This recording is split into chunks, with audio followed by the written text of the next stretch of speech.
আজকে সে আবদার করেছে তাকে নাকি এখন চিকেন ফ্রাই বানিয়ে খাওয়াতে হবে।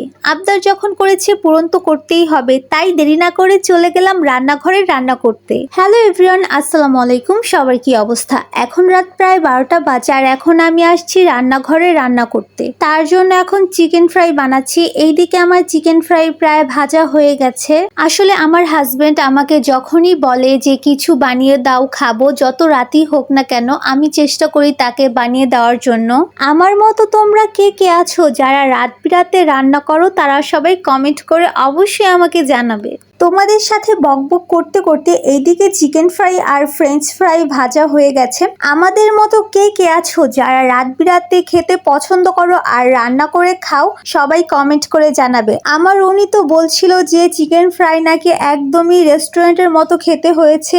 আসলে আমি বাংলা খাবার রান্না করা থেকে চাইনিজ খাবারগুলো একটু ভালোই রান্না করতে পারি। আমার এই ছোট্ট ব্লগটি দেখার জন্য সবাইকে থ্যাংক ইউ সো মাচ। সবাই ভিডিওতে লাইক, কমেন্ট অ্যান্ড শেয়ার করবে। আল্লাহ হাফেজ, গুড নাইট।